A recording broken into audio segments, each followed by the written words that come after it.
Hi, this is Phil, and I'm here to make sure you know all about the Capes and Lunatics Patreon. Don't miss out on all new episodes of Wade's World, Boob Windows and Long Boxes, our Hard R movie reviews, and so much more, all completely uncensored. Access starts for as little as $1 a month, full videos when you pledge $3 a month. Check us out at the link in all of our show notes, or just go straight to patreon.com/capesandlunatics. Hope to see you there.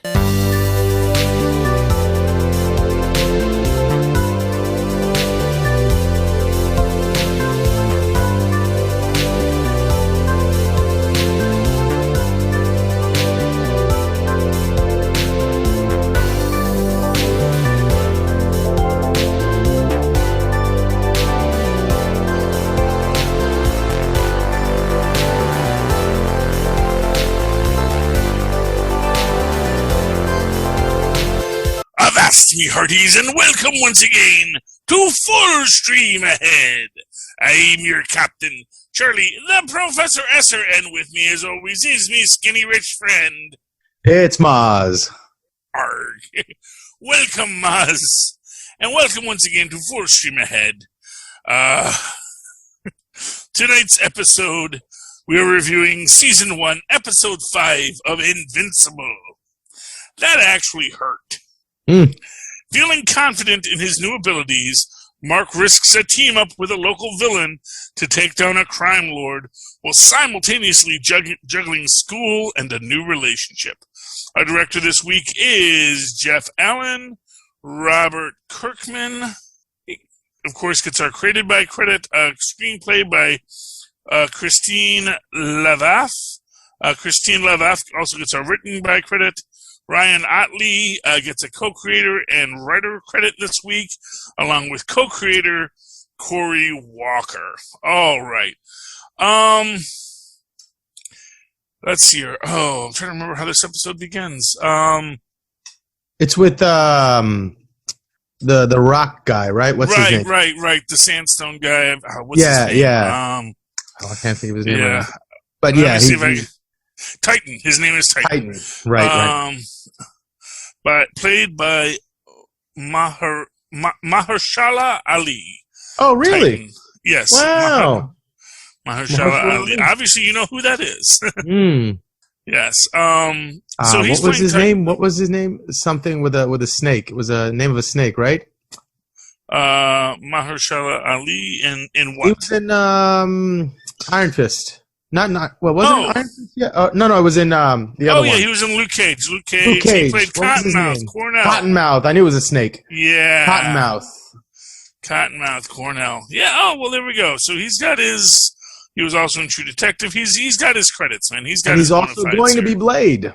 Oh, he is going to be Blade. Well, good for him. Yeah. Good for Blade. Perfect casting. Need more Blade. That's what I say. Indeed. Okay.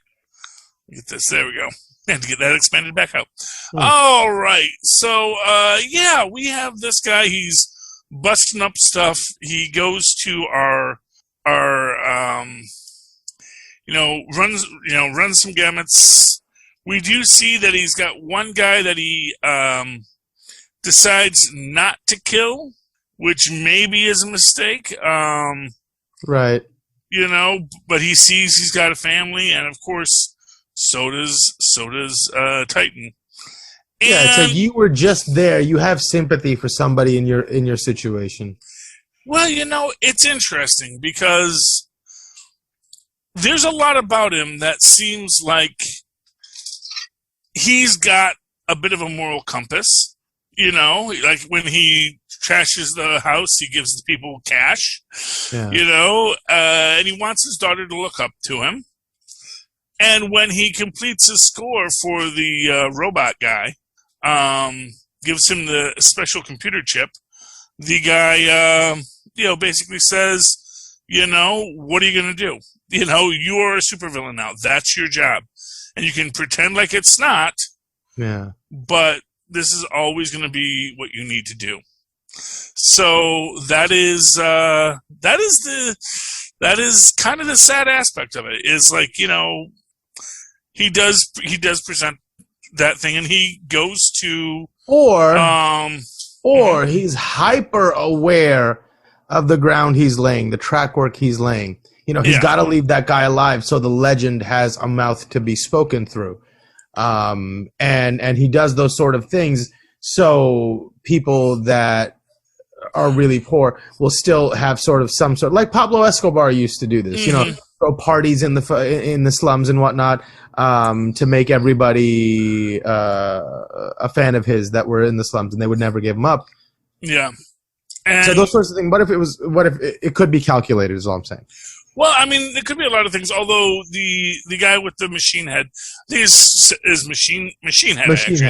Machine head, yes, actually makes the statement that sometimes you don't kill people that should be killed, which I thought was meant to be a reference to his letting the guy go. And it's basically like where he's saying if you would just come and work for me, you could have profit sharing. But what you're doing right now, it's just actually you can do these piecemeal, but you're missing out. And we have him approach Mark for a team up. Says, I need to get out of this, and I need you to help me get out of this. And that leads to the existential crisis that Mark's got to work through. Is what is his role as a hero? Is he going to be a guy who, when he can help, does, but is this a guy deserving of the help? And his father, you really see him as this kind of, that's not what we do. We don't get involved in little gang wars. Sort of like, as we were talking before the show about the Eternals, it's like, we don't deal with the noisy neighbors. If these humans can't handle their little petty squabbles, it's not really our place to sort of pick a winner, Yeah. That's not our job. That's somebody else has got to do that job to give us room to do the big jobs, right? Exactly. If our attention is occupied here, somebody's got to do something. And if nobody's willing to do anything, maybe your species deserves to get wiped out. Well, exactly. I mean, that's or the weak among you need to be weeded out. That's a thing too. Right. And along this line, we've got Adam Eve's plot line, specifically that her father, who is not cool. I think we can all agree that Adam Eve's dad is really not a cool guy. Right, but I just don't understand why. Because he's a really lousy human being who can't deal with the fact that his daughter basically is a god. And it really affects his entire perspective of manliness. So you think it affects how he sees himself? Oh, yeah, because he's like, why is it not me? Why don't I have superpowers? I'm the one that should be powerful in this family. Why is it her? And then it's like, like he says, I only let you be in that group.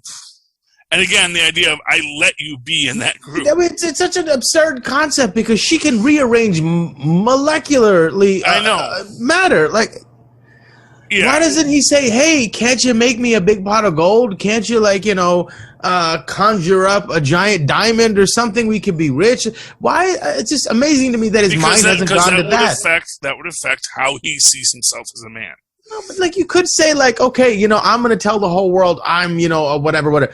Baby, make me this, and she makes it for you. And everybody's like, oh, why doesn't he use it to get it? Because it's more important to him to be the man of the house. It's like, I guess. I wish they give us something more because it seems like such an obtuse, weird, kind of reaction to have to such an amazing thing that. Well, you think about, when you hear about the really awful parents of child stars who, the child stars have these millions of dollars and these parents get abusive towards them because... Right. See, that would make sense. Like, if he was an abusive parent trying to take advantage of his daughter's... Well, he is an abusive parent. No. But in of course, but in the way that seems self-serving somehow, overtly at least... then it would be like I would get it. Like that, I understand. They're doing it for those motivations are clear and easy to see. It just seems like. But then she'd have to be a supervillain. It's because if you use the powers for material gain, that's what makes you a supervillain. Right. But then I would understand why he's a bad, or how, it just seems like he's bad out of nowhere just because he's supposed to be bad. No, he's bad because he's a bad person. That's what I'm saying. She could have just been a normal teenage girl, and he still would have been a bad father. Right. It's just that because he is so bad of a father that she what's the word I'm looking for? Because he is so bad of a father, she made the diamond by pressure kind of thing.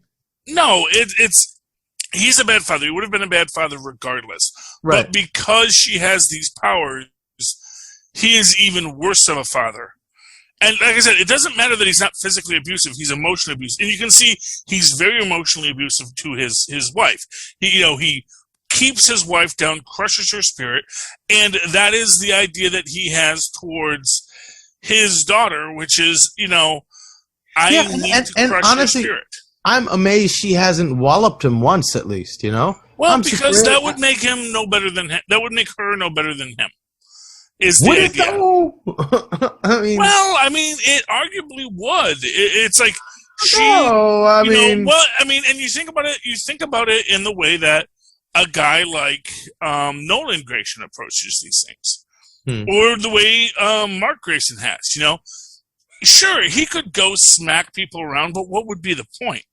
Nobody is going to stand up. I understand. There are frivolous reasons to hit people, and then there's someone's being mean to your mom.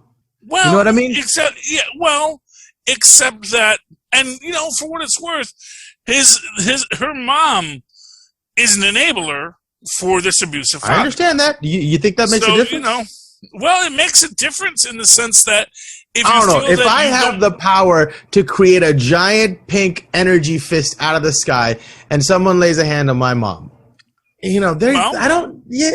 And again, if someone lays a hand on your mom, right, who I'm sure is a saint.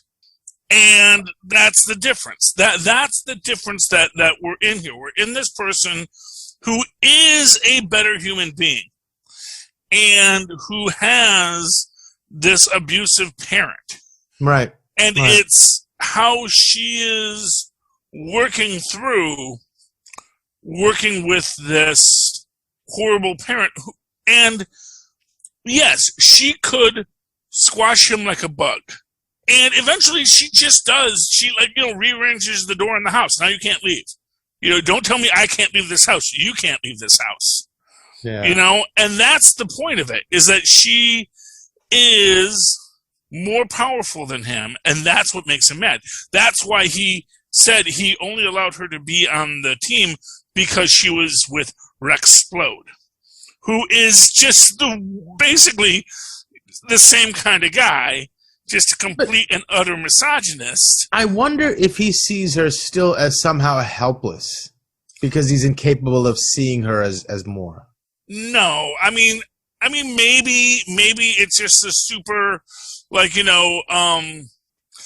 talk about the Powerpuff Girls and this idea that Professor Newtonium really didn't want them being superheroes, and that's a thing, except that he has no problem with her being a superhero, and he knows how powerful she is. But I really think it all comes down to he's just an awful human being. He is just he doesn't hit anyone, but his whole persona is defined. I'm not arguing that he's not an awful human being. I'm just trying to understand what kind of awful he is. Mm-hmm. I think they should be clear in what kind of awful he is. And I'm trying to decide for myself. He's the kind of awful that does awful things without taking care of his own best self-interest. Right. That's the idea, right now you got all these people going maskless, not getting vaccines, and they're being awful, but it's only hurting them. It's like you're hurting yourself with your own awfulness. Yes, you could be awful and do something else to give you some advantages, but you're not going to do that because it is so important to you to have this sense of, no, I'm the important one. I'm the best one. And so I can't let anyone else, I can't show my weakness. It has to be everyone else's weakness. And that's his defining character. That's his story and his arc, if you will. At least that's my take on it, you know. Everybody's mileage varies, as they say. Oh, but she decides to go off, and she goes to the rainforest and, makes herself a little treehouse, which we later see has electric lights. It's like, which just, again, shows you this idea that this is a woman who can literally restructure matter to be anything she wants it to be. Right. Her lights don't need electricity. They just light up. They just light up bioluminescence, my friend. Or the energy magically just appears in the points where the nodes need it to. Exactly. And that just shows you how powerful she is. Yeah. And then we see her go off, and she's like stopping landslides. And she's, I guess, in her own way, doing the kinds of big picture superheroing that her powers demand. Right. Go ahead. That essentially Nolan is explaining to Mark about what our purpose is. Our purpose is not to fight gang wars. These supervillains are going to fight, and they're going to do their things, and they're going to sell drugs. And really, in the argument, even outside of it, it's like, you're not going to stop drugs being sold because you punched this bad guy. All you're going to do is make somebody else sell the drugs, Yeah. Unless you punch every single bad guy and every single drug manufacturer and every single drug dealer and every single drug user, you're never going to stop this process. And even if you do, there are new ones born every day. Discovering new ways to make drugs out of things you would never expect. So, and this is a superhuman universe, so they've got all kinds of crazy. That's the thing. Wow. What a concept. Yeah, and that's the idea. We also, do we get the Mahler twins in this? Yes, we get the Mahler twins, because the Mahler twins, we get the big transference, and then one of them goes, of course, you pathetic clone. He's like, not this again. Great. It's great. It is beautiful. It is beautiful. But this is where they find out that the benefactor was Robot, and he gives them some blood. Say, I need a clone. Right. That's what you do, and I will utilize your knowledge for this purpose. And we saw him get that from Rexplode before, right? Yes, at one point he jabbed him in the neck. We see he had jabbed him and took some blood from him. It's a blink and you miss it kind of moment, but we got it. Yeah, and and so, and they are definitely pushing their own agenda on this. They want to know more. The twins want to know more, but of course Robot's not going to do it because he doesn't have to. Right. That's the problem. The Muller twins, they're super strong and they're super capable and they're super brilliant, but the fact of the matter is Robot is smarter, Robot is stronger, Robot is more cunning. And Robot knows that, That's the real beauty of it, is like, no, you're going to do what I'm asking you to do because this is I've already planned for it. I know you're going to do it. That's why you're going to do it. Exactly. Because I already know you're going to do it. So it's almost the kind of foresight that Machine Head is looking for in that probability calculating chip. Oh yeah, exactly. And and for what it's worth, that chip definitely pays for itself because when Mark comes to take him down, so confident. Yeah, he says, what am I going to do? Well, actually, fortunately, I've got the best superpower, money. And I love that he talks in that auto-tune way. It's very cute. It's wonderful. It's wonderful. But he's got, he's paid for the greatest supervillains to fight the greatest superheroes.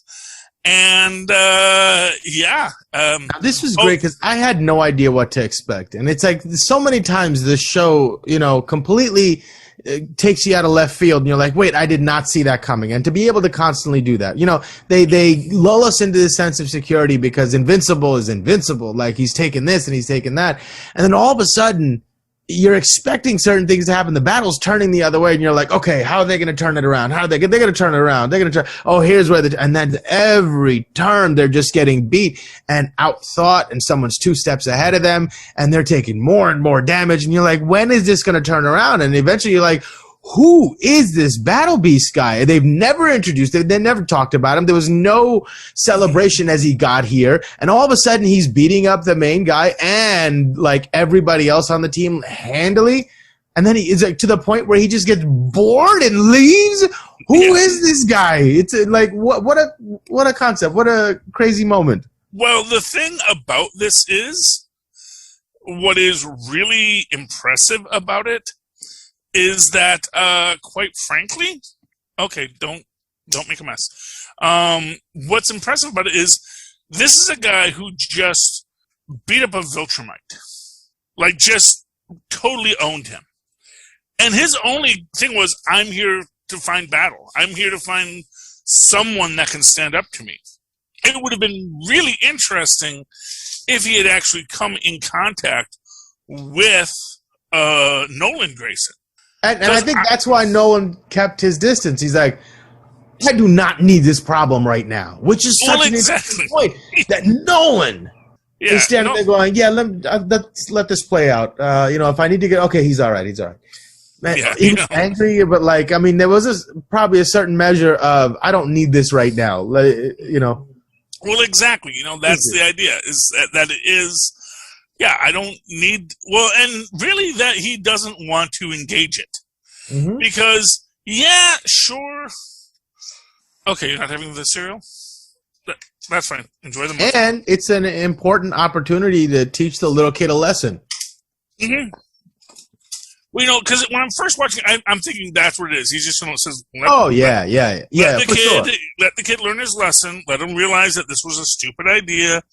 I'm sure that's 80% of his motivation. I'm sure. What I'm saying is at least 20% of him was like, let me see if I really need to. I think he would have intervened a little earlier if it was somebody else. Mm-hmm. No, and what I will say is, I think that the Battle Beast is somebody who really could hold his own against Grayson. From looking into his background, apparently he's one of the strongest beings in the universe and can hold his own against several Viltrumites. Yeah, which really opens up this possibility. The Viltrumites are a threat, but are they the greatest threat? Right. It's if you had this species of battle beasts, are they maybe at that level on their own as well? Are there other groups that could really, or is their prowess simply all a big facade? Yeah. Well, anyway, but it's interesting. Well, the Viltrumites are strong, are powerful. We've seen them beat the Immortal. We've seen them beat back a lot of people. But to think that they're like this, intergalactic empire. Well, yeah. Perhaps they're not, that. Well, and that's what I always get back to with Earth is I get the feeling, really my thing with what's his name, Cecil, is I'm wondering if the whole thing for Cecil right now is okay. Like when he shows up and he's here to conquer the planet, Cecil's going to be debating: do we surrender and do we just without a fight? Because what is our angle in this? What are these Viltrumites going to do to our world that we don't want? Because again, if you ask, well, will they suspend democracy? Well, I don't know. Will they? They might just say, well, no, we don't do bureaucracy. It's like, do you really think that, Omni-Man's going to say, okay, we have to levy a tax on the school district and, we need, really, it's like, I don't know. You people just do what you need to do. You're just now working for the Viltrumite Empire, And whatever that means. And that's going to be the real complex question is, what does it mean to be part of the Viltrumite Empire? Because we do see people fighting it. It's a little bit like loan sharking, right? Okay, you got to pay this money back. I don't care how you do it, but you got to find a way to do it. And if you don't, we're just going to kill you. So they're basically saying you have to find a way to pay our tax, whatever, your resources that we're going to take. And if you don't find a way to do it, then we will enlist you in our army and make use of you however we can. You will be profitable in some way. And if you can't find a way to be profitable to us, we will find a way to make you profitable. Well, but see, that's the question. We don't know that. Because it could be that, no, they have your basic, that's drive true. unlimited energy device so that they can, provide food and water and medicine for every person on Earth, And, yeah, sure, they might have some humans run around their spaceships doing tech jobs and, maybe a couple of hard-working, black-wing guys, throwing daggers at people for them out in the field and, just great trained animals that you have to help out your cause, in the same way that, you might have a guard dog with your MPs, it's just like, okay, go sniff them out, little human, go sniff them out. And that is the idea. And then what it's going to be like for the humans in that situation, it might not be so horrible. And Cecil may just say, yeah, okay. And again, that could be even the biggest shift is that Cecil says, no, we surrender. Yeah. Now that I know what's going on, I've strategically decided we're going to surrender to you rather than not a surrender. It's a strategic partnership. That's all. Well, exactly. Right. But at the same time, I think that the whole time that Cecil is going to keep on looking for what his super weapon is, Of course. He's very good at his job. Exactly. I mean, that's the whole thing. Whatever it is he needs to do. We also see, that the mom finds the notebook that Damien Darkblood left for her. Right. Now, did he do this after being sent to hell? That's the question. Did he leave it there knowing that he might get sent to hell? Or is he not really there and just came back? Yeah, maybe he has some limitations on how he can get back at the moment, and maybe he's going to be back, maybe he's not going to be back. We'll have to see what happens, That's what makes it interesting, Mozz. We also get Mark and God, why can't I never remember Sassy her name? Beats' character. Right. His girlfriend's arc in this, where he continuously can't be there when he's supposed to be there. Yeah, Amber Bennett. And, again, this is, one of these interesting aspects of it where, she does not like him constantly flaking on her. But this time, when he flakes, the answer is he got hit by a bus. And it's rough and it's difficult and but you can see how they're trying to work through it. It is fascinating to me. She's giving him all these shots, and the real problem I think is that she knows she's being lied to. She doesn't know why yet, and that's the problem, because no one likes to be lied to. Now at the same time, Adam and Eve told him, if you tell someone your secret identity, that's it. That's your person now. They've got this thing, so you better be darn well certain that you want this person to know this information. Right. So that is, and that's why he's still keeping it secret, because this is all still new for poor old Mark, and he's working on it. These are the lessons he has to learn, Mm-hmm. Oh, anyway, Mozzie.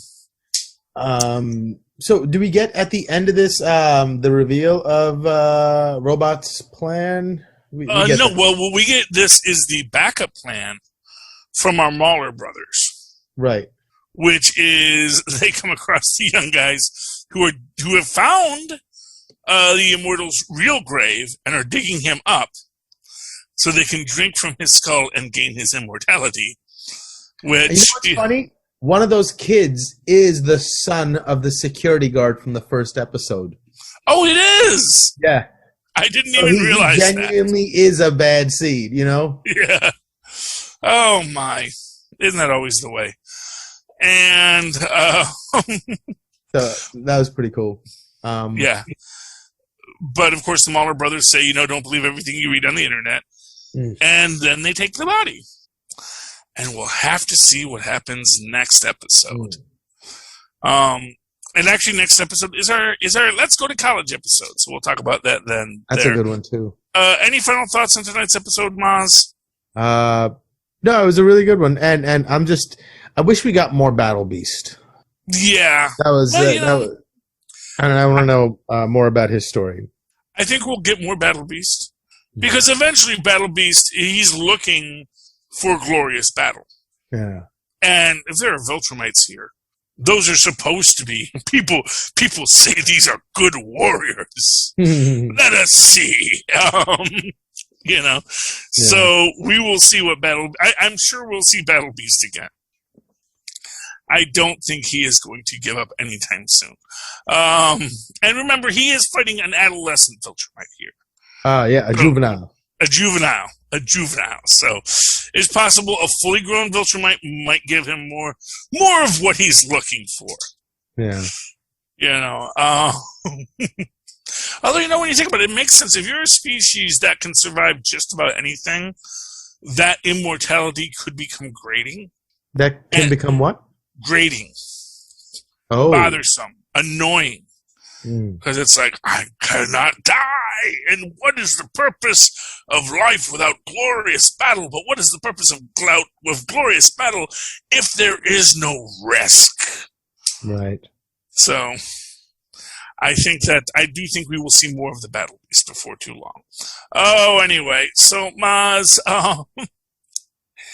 I do want to say if people have enjoyed listening to this podcast, they will likely enjoy reading Pod Life, the book written by the Southgate Media Group community. And they can get that book by going down into our show notes, clicking the link to Amazon.com, going to Amazon.com, buy anything at all you want. It really doesn't cost you a dime more to click our link to do it, but it lets them know that we sent you.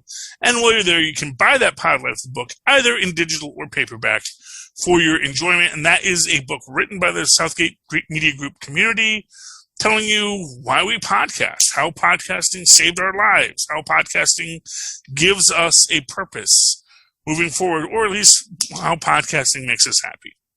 So check out the book. And if anyone does that, Mozz, and they want to reach out to you and talk to you about it, how can they find you? Oh, they can email me at mozzmanzor@gmail.com or find me on Facebook under Mozz Manzor. That's MOZZMANZOOR. And, of course, you can always write to me in that old-fashioned email way that our Mozz and Poz once did at superconnectivityblog@gmail.com.